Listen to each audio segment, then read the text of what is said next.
With that said, it's my great pleasure to welcome Marie-Claire Graf, Jeremy Ragan, and Clement Agoni. Here in Switzerland, Marie-Claire is a Swiss youth climate advocate.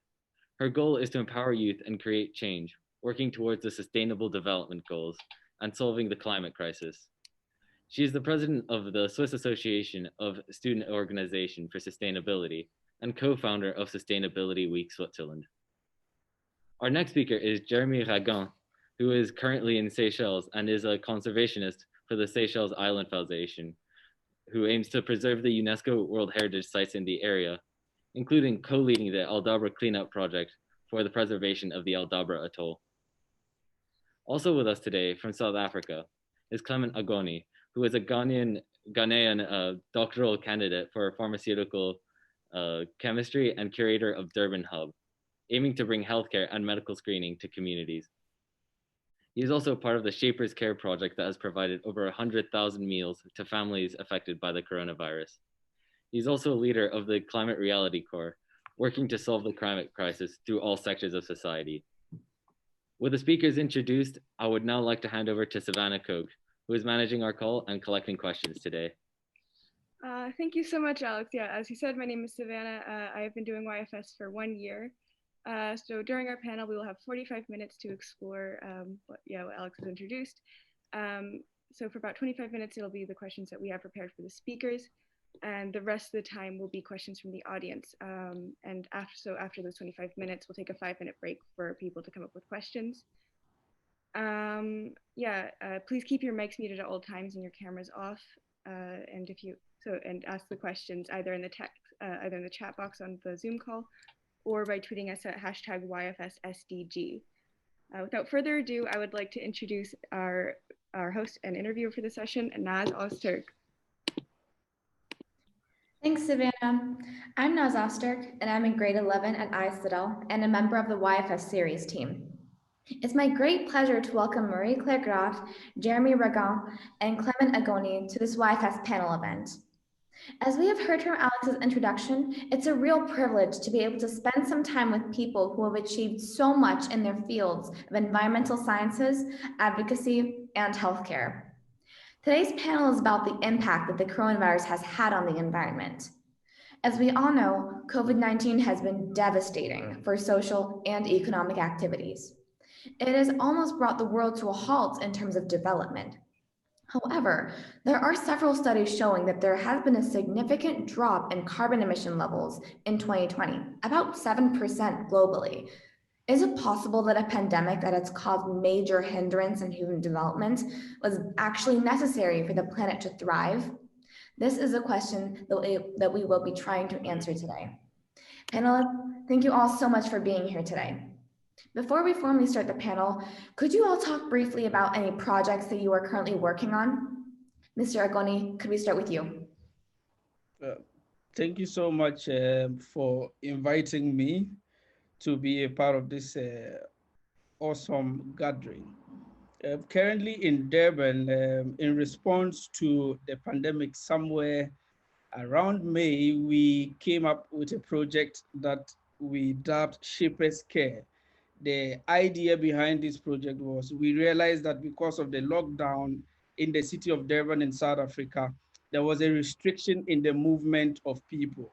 So a lot of livelihoods that depended on people moving around to conduct their daily activities were affected.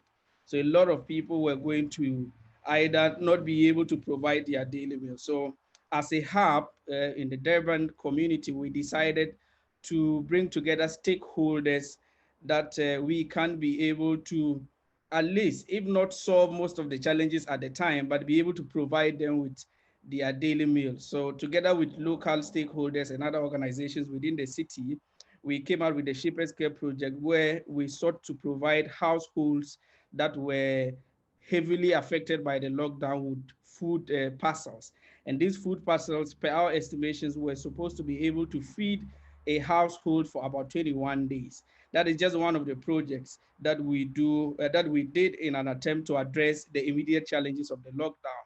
But before that, as a hub, we also lead a number of climate and environmentally friendly projects like a beach cleanup. If you notice, or if you know Durban as a city, we are a coastally located city, and we have the beach just lying before us, but you realize that there's a lot of pollution happening there. So as a hub in the city as well, what we have planned is that we have a committee that periodically organizes beach cleanup exercises to clean up the beachfront and all that. But these have been affected by the pandemic since we cannot gather in groups. But these are some of the projects that we lead. But another one that we have been leading in the last few months is a financial literacy project where we know that a lot of people have been like affected economically. And so we are leading a series of talks to educate people how to recover from the financial downturns that they have faced. So yeah, these are some of the projects that we're currently leading in Devon Hub. Wow, that is very amazing. Thank you. Would any of the other speakers like to comment on their own experiences? Okay, I'm going to pick on you. Mr. Gan, what have you been doing during the pandemic? Sorry, yes. First of all, thank you so much for having me on. And just to build on projects that I'm currently working as part of. So I just want to say, like, we're talking about SDGs, and my focus is on SDG 13, SDG 14, SDG 17. So that's climate action, life below water, and partnerships. Within my professional capacity at SIF, we're basically focusing on, in my role, communications. And as you can see behind me, this is Aldabra Atoll. It's vastly remote. Very few people ever get the chance to get there. But we want to basically use this crisis, this silver lining of finding people online to basically communicate this. Not just its biodiversity and outstanding universal value, but also the threats it faces, be it plastic pollution, climate crisis, invasive species. So there's work that's heading in that direction for SIF. In my volunteering capacity as part of the Global Shapers Victoria Hub, in fact, we just had an amazing meeting yesterday on the Environmental Youth Leadership Program that aims to equip 60 young people aged between 12 and 18 with the soft and hard skills to be environmental leaders in their communities. And so this is another project that has been affected by COVID-19. It was initially expected to start last year, but it's going to be something we get into it, where COVID-19 has impacted us all in particular ways, especially with what we wanted to do. And it's incredibly inspiring to hear from Clément in terms of delivering 100,000 meals for 21 days worth. That is just amazing that such a project is going to happen in these times. In another capacity, I also volunteer with the Sustainable Ocean Alliance, and where I focus on raising awareness on deep sea bed mining. So those are the three I'd like to share for the moment. And I'm very grateful that I'm able to survive and thrive still despite these current situations. Thank you for your answer. Ms. Graf, what about you? Yeah, thank you. And thanks also for organizing this event despite the pandemic. I had the pleasure to participate several times physically, but I'm really happy because of it's such an important forum that we can have this now in a virtual space as well. So, I mean, there are a lot of things going on, as you can imagine, but let me pick on what you already mentioned, the Sustainability Week, because it's also very connected to what you are doing here. As you all know, education is very central. So we have to understand why are we in a crisis and what are we facing. And unfortunately, in our education system, this is often very marginalized. So young people are left alone with their fear of the future, with their anxiety of what is happening. But also with lack of some imagination of what the solution could be. That's why we found the Sustainability Week first in Zurich, then spread it to Switzerland, and then also internationally. It's a 1-week event, which is kind of similar, right? Like to what we're doing here, like it's showing or raising awareness of what is going on solution on the problems, but also building a network where people can afterwards communicate and hopefully also scope with what is happening, but also coming up with very concrete demands for the universities, because at the end, the universities as a center of knowledge and wisdom should also lead and take a stand on what needs to be done in the future. So this is something we have been doing over the past years, and of course the pandemic was very hard to scope with. Nevertheless, we could also, as this wonderful panel here, move a lot of activities online, because we do believe that despite the pandemic, we have to focus on all of these other issues which are around and hopefully can also connect them and see some parallels as we're also doing today. So this is for sure one of the projects I'm heavily involved in. Another thing I quickly wanted to mention with the Global Shapers in Zurich, where we have been collecting gifts. We do this like since several years, collecting gifts to give it to refugees, because very often in this time where everyone is celebrating, there are people who are alone, who don't have anyone, and are on the front lines and marginalized. So we have been collecting gifts to bring it to all the refugees camp. And so I think for every single refugee, also in the centers in Zurich, we were able to get a gift to at least bring a little bit of light in the quite dark times we are at the moment. Yeah, but that's some sneak peeks, some insights of what we are doing, and I'm very happy to hand over. Thank you all so much for your answers. Recent scientific studies that have been released state that due to the effects of lockdowns caused by COVID-19, there has been reduced levels of greenhouse gases and overall pollution. Do you think that these effects on the environment will last after the pandemic is over? Ms. Graf, let's start with you. Well, most probably not, because despite there might be some changes so that we can maybe do more home office or more of the conference are going to be online, nevertheless, there will be a lot of traveling going to be starting very soon. There will be a lot of industrial production very soon again. So, and we have also been seeing this, for example, with the financial crisis around 10 years ago, a little bit more, where you can see that, okay, the emissions went a little bit down, but at the end, you don't even see it over some years, right? And then they're spiking up even faster.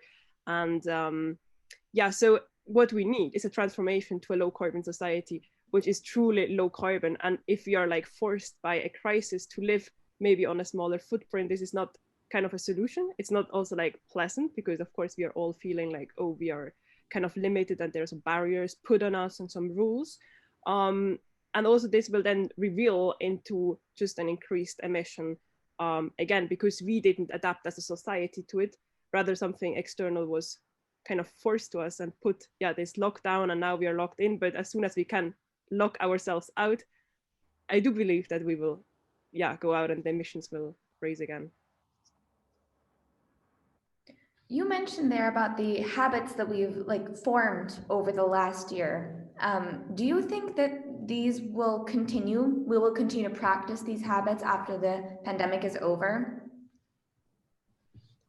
I do hope that for certain habits, we are able to preserve them. I think especially like I also work for the United Nations, and I mean, there is crazy traveling, despite I'm only traveling by train in Europe.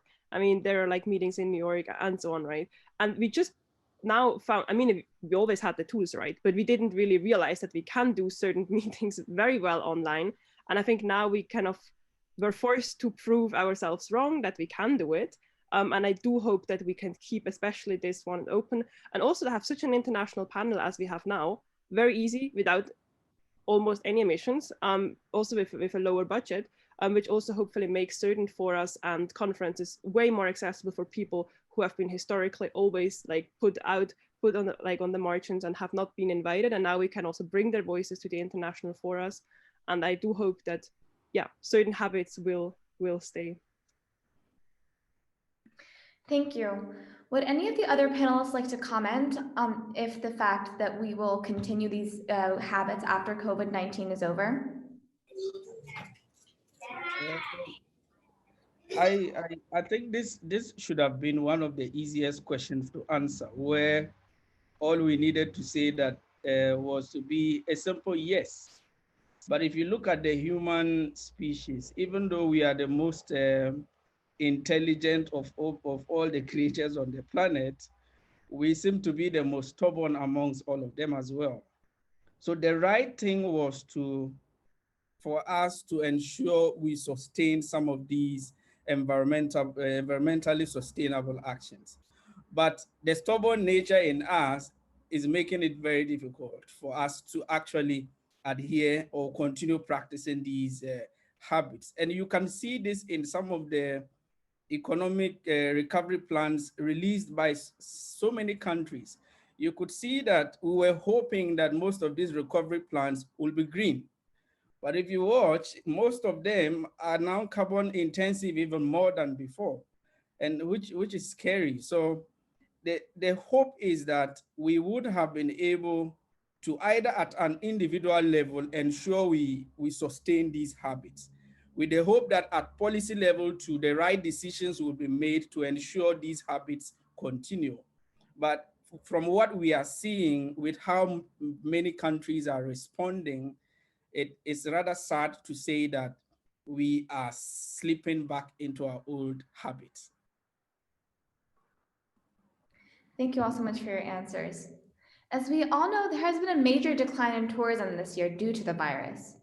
Do you think overall that this was beneficial because of the reduction in pollution and the ecological restoration that has taken place? Mr. Regan, would you like to start us off? Sure, thank you so much. I mean, Seychelles is an island state and a small island developing state. 70% of our income, our GDP, is basically from tourism.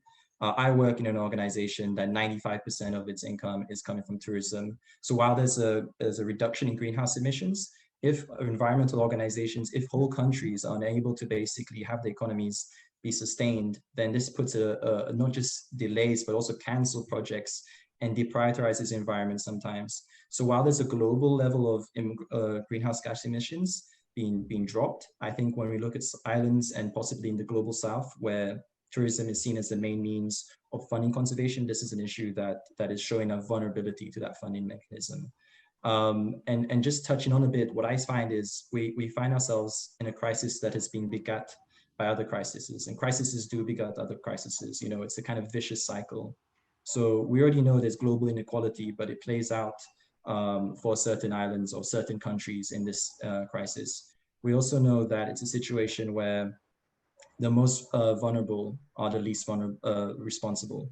So we've got situations where climate crisis is still happening, where, you know, we know that, as the other speakers have said, will be a return to previous emissions once we've gone through this moment.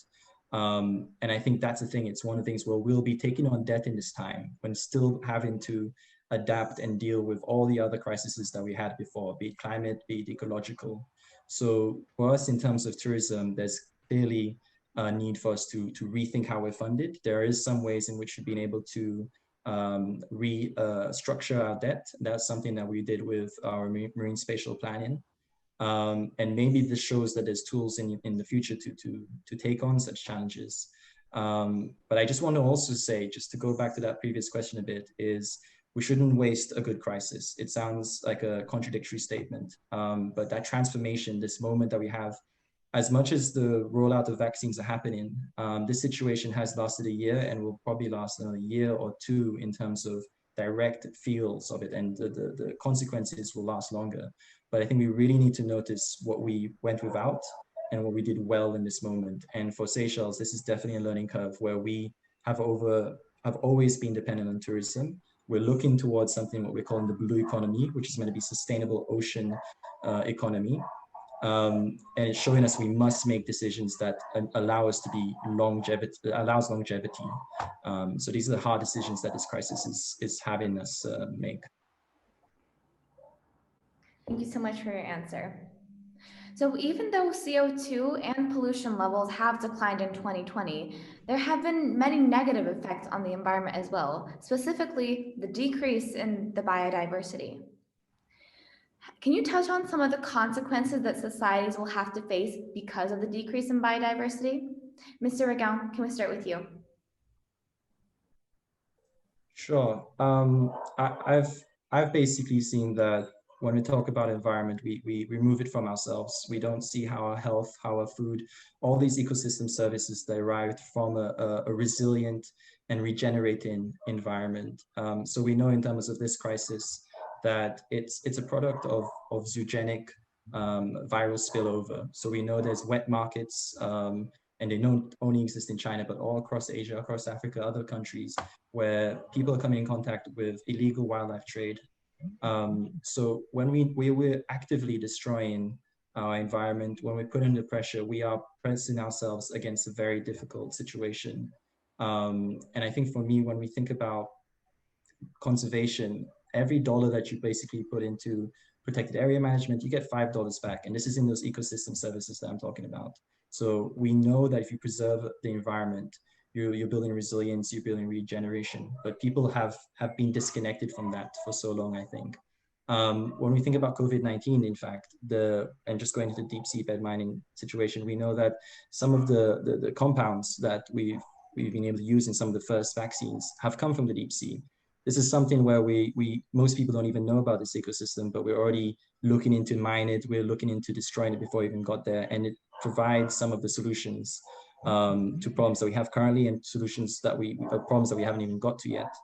So for me, when we're thinking about the pandemic as it is now, the consequences are not just, the environment being hurt in a particular way, but it's also us hurting ourselves in that other way. Thank you. Mr. Agoni, could you also comment on this, please? The impact is on biodiversity, just like my colleague rightly said. Usually when the conversation is hard, we restrict it thinking that the impact is just on only we as humans. But this is sadly not the case.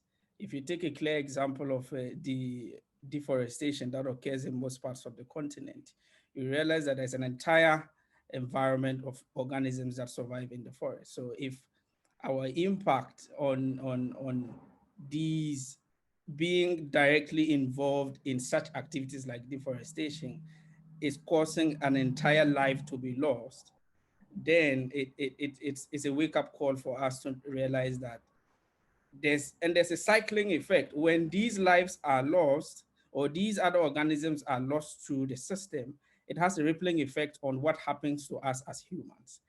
So it's just a wake-up call for us to know that there's a direct linkage between us and other organisms within the environment. And we need to be conscious about the actions that we take, since these could come back to haunt us as humans. How do you think we can do that? By first from a policy level, right? The right policies must be made. We need to be able to hold leaders accountable that whatever agreements they have signed to, either at the UN level or even at a local level, we should ensure that these agreements are adhered to. Individuals who are directly involved should be penalized if they go against them. The needed taxes should be put on big corporates that are implicated in some of these actions. So it's about legislation at the higher level, and it's about we at an individual level also trying to adhere to these legislations that are propounded for us to follow. Thank you all for contributing to this discussion. Now, we would like to open it up to the audience and answer some of the questions they have had during the duration of the panel. As a reminder, tweet at #YFSSDG to send us your questions or type your questions in the chat box. All questions are anonymous. I would like to now hand it over to Savannah to start us off with the audience questions. Thank you so much, Naz. So the first question we have from the audience is from Anne-Sophie, and she asked, how can we best utilize this crisis to create new steps that allow us to have, new systems that allow us to have sustainable next steps? Marie-Claire, would you like to answer this? Yeah, sure, I can go first. I'm very excited to see what the others think. But very often we were told that we cannot solve the climate crisis. So now you should be a little bit more just don't rush it, right? We have some time, despite science is telling us we don't have time. But so the politicians have always been saying we will treat it. So just wait and we will handle it. And of course, it's a crisis we are in, so we have to treat it as a crisis, but it was not faced as a crisis. And then coronavirus came and politicians were suddenly able to treat the crisis like a crisis. And honestly, this is for me the single biggest learning from the crisis, that our politicians in a very direct democratic system as well. So not only oh, we need a dictatorship to treat the crisis as a crisis. No, Switzerland, we with our very direct democratic system can treat the crisis as a crisis, and we can solve this. Of course, maybe we could have done it better, right? I mean, of course, maybe there would have been some actions which we should have done earlier. We can learn from this. But we can do it. And there is suddenly money available for healthcare. There is money available for small SMEs. There is money available for caregivers and people everywhere, right? So we find solutions if we want to find them. But until now, it seems that people just didn't want to find solutions. And as also Clement mentioned before, I mean, we have to hold our leaders accountable because we elect them to lead our country. And if they're not leading our country in a way that we want them to lead, and they are not ignoring science and young people and many other stakeholders, I mean, we also have to hold them accountable and take the consequences. So for me, this is a hope. It's maybe a little bit abstract, but it's a hope that we just showed in the last couple of months that we are able to do this.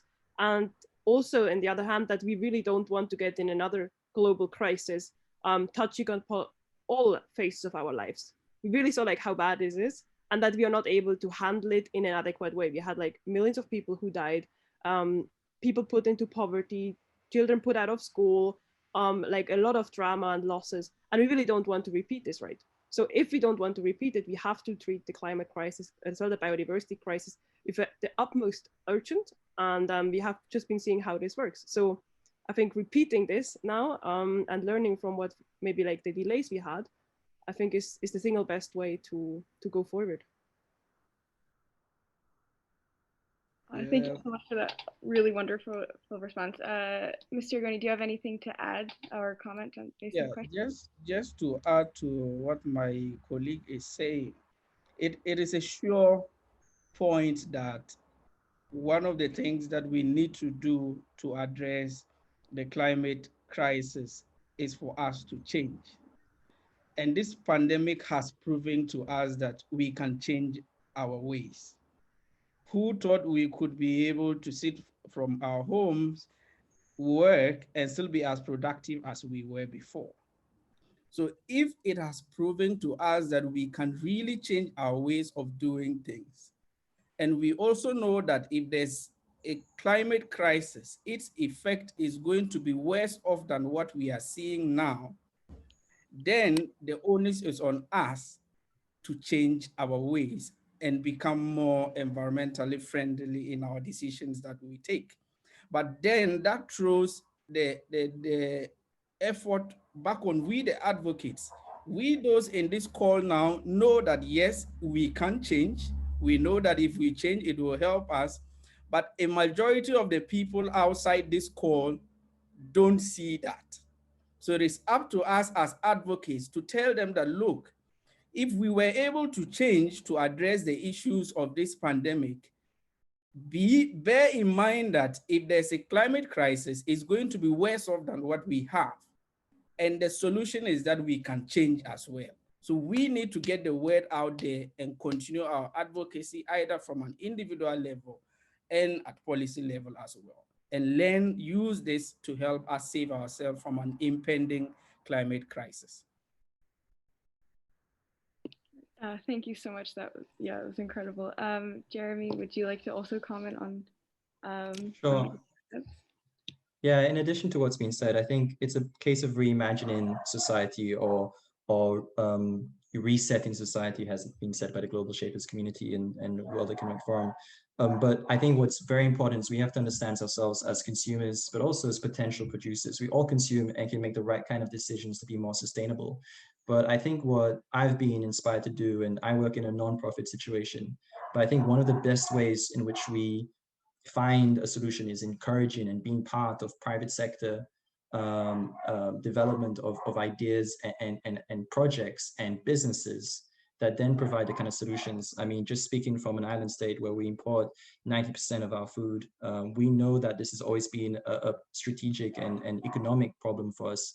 If now we can basically produce our food sustainably, you know, through whether it's vertical farming, through waste to resource, or using renewable energy, all these other things that we would normally import, we can find ways in which we can not only reduce our carbon emissions, not only reduce maybe invasive species getting into our ecosystems here, but also generate a profit that is sustainable, that is holistic. So I think the drive that young people need to think about, as well as while they're advocating, is also think about how can they develop a business that might be able to find solutions. And I think this is where as it's been said, where policymakers, our politicians, need to create the atmosphere, provide the investment so that young minds who inherit this earth, who will need to find a way to live, are able to produce these kind of businesses, produce the kind of products that are needed. So that's the challenge in front of us. But I think this moment right here, where there's so much needed, can always provide the right impetus for people to come forward. All right, awesome.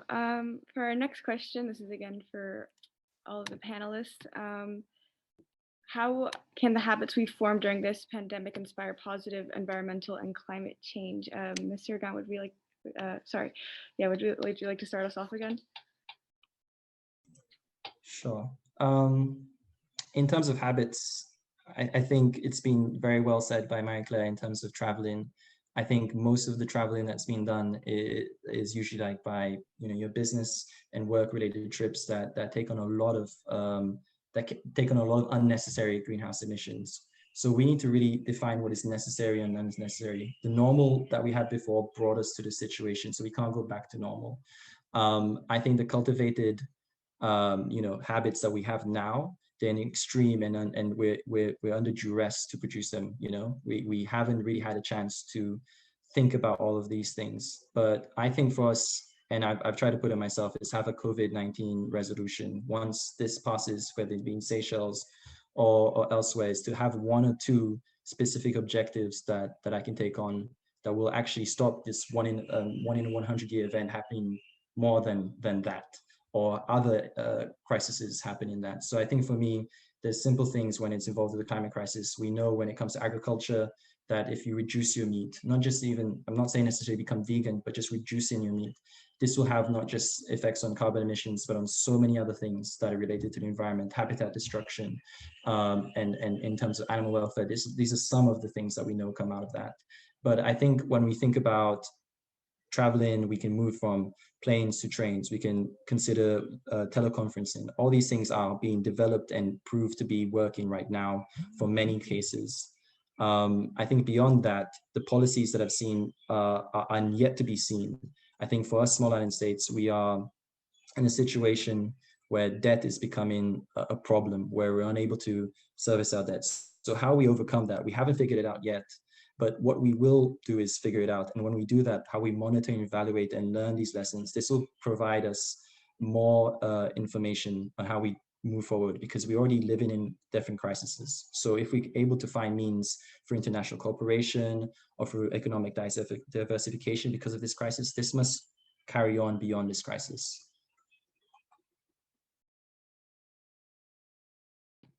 All right, awesome, thank you. For Ms. Graf, how has COVID impacted your outreach to people when you're trying to advocate for the climate crisis? Sure. Well, I mean, for example, the climate strikes, right? So we have been on the streets, like we have been very visible, also in the media, of course. But yeah, also like just in physical place. And of course, such actions are at the moment impossible, because as for the climate crisis, the scientists have now been telling us, stay home, distance yourself, don't gather. So of course, we respect this as well. Also at the international conference, I mean, normally we meet several times a year for international conference, like all the countries are coming together to renegotiate on certain aspects of the climate agenda. And I mean, of course, this again hasn't been possible. Nevertheless, we found ways, as I previously already touched upon, to actually have even more inclusive meeting nows. Because very often, especially young people from the global south, have never been able to participate in such meetings, because very often they're happening in the global north, very often happening in Europe. So for me, it's very easy to participate. Nevertheless, many young people who live on the front lines, as Jeremy and many others, they wouldn't have the means and capacity to come here. And also I think a wonderful aspect is that now we have so much translation, not here in the webinar, but here everyone speaks English anyway. But in this international community, like with Zoom, for example, it's very easy to have the translation, and I have barely seen this before, unfortunately. I mean, we could also have it in physical places, but also with like trying to have, for example, translation, or also have other means of communication for people who cannot follow. I think this is really a wonderful development we're seeing, and I do hope that we can keep this with the aim of being, as inclusive as we can. Of course, there are still people who don't have internet. There are still people living somewhere where they can't access, or the internet is not stable or whatever. But we can get better in ourselves, and we have been proving to get better. And I think these are wonderful means we anyway have, right? So that the digitalization is here. So let's use it in a way that we can spread our message. On the other hand, we also have to be very aware that there are people who use the internet for the exact like same reason in the opposite side, right? Who are spreading fake news, trying to confuse people. So we have also to be very aware of this, and yeah, calling it out, calling greenwashing out, calling fake news out, and yeah, like whenever we do a statement referring to the science, and yeah, back up our statements. Yeah, to not get into this. There are like some very weird conversations sometimes. So yeah, watch out for the truth and spread the truth. Okay, yeah, so our next question, thank you so much. Our next question is for Mr. Agoni. What is your biggest fear for the future of COVID-19? My biggest fear is that we may not learn from the lesson that this pandemic has presented us. I see this currently happening. I see what is currently happening as an opportunity for us to reset, like he's being a champion in the global shapers community. It is an opportunity to remind us that we can be able to undo some of the habits that we thought we could not undo, but these habits were having an effect on our environment. It is an opportunity for us to be able to change our ways. My fear is that we may not be able to learn this lesson. And that is why I'm even more excited that a lot of these kinds of conversations that we're having now is taking place, because we need to continue raising the awareness so that that lesson that we are supposed to learn from this golden opportunity we have to change our ways, we can be able to learn that lesson and change our ways to save our planet.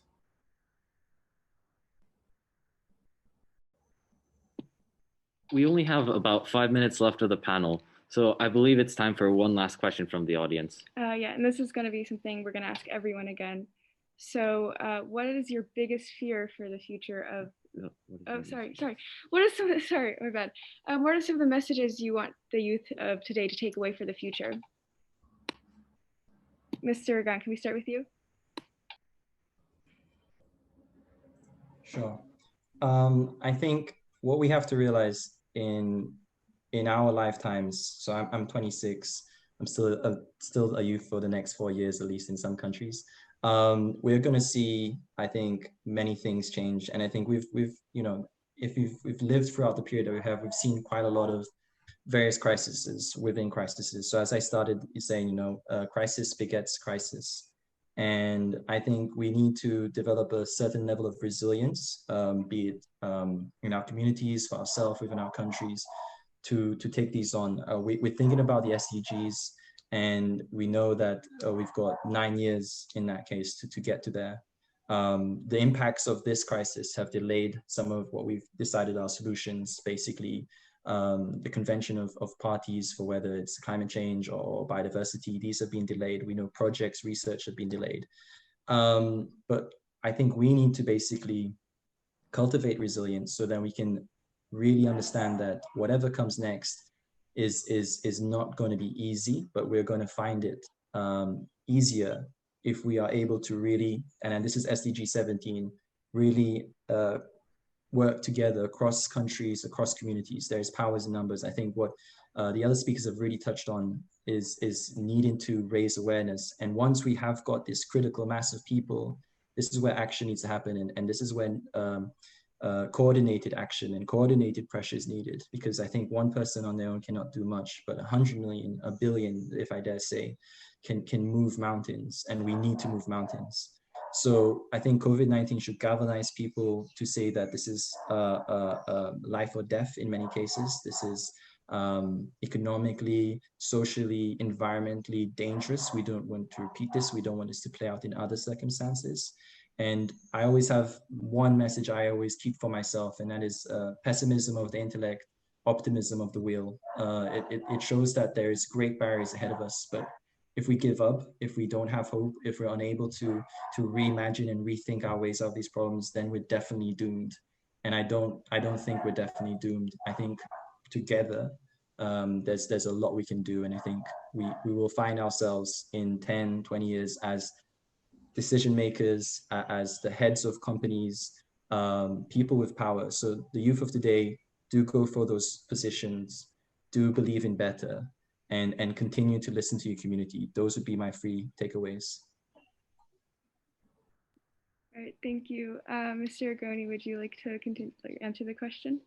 Yeah, just to add to what my colleague just said, I'm usually saddened when these conversations are being had around climate change and climate crisis. Usually the conversation is left for a certain group of people who are tagged as experts or the know-how in that area.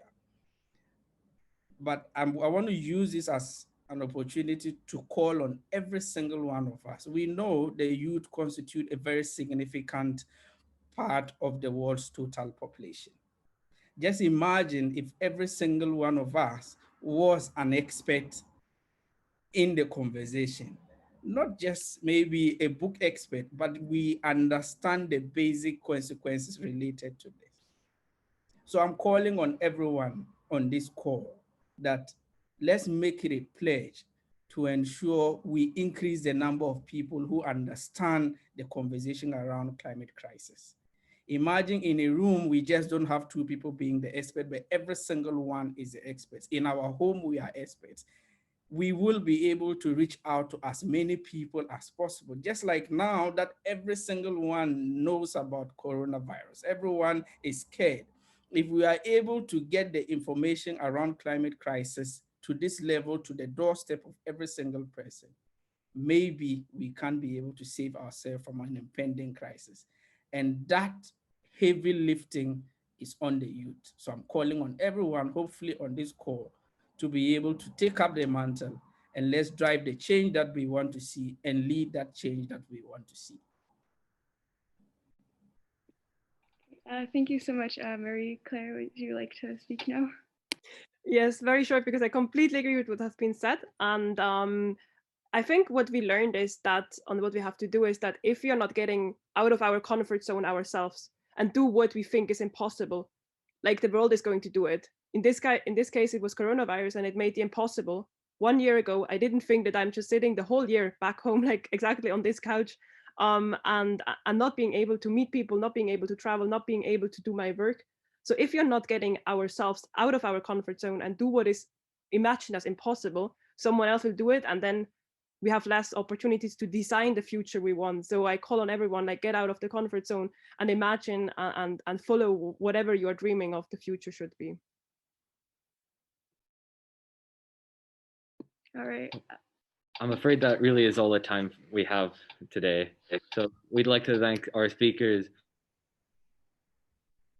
Marie-Claire Graf, Clement Agoni, and Jeremy Ragon, for being so gracious with their time and for continuing to support the Youth Forum Switzerland. We really hope to see you at a live event sometime in the future. We'd also like to thank everyone who joined the call and hope they can take something home today to better the future.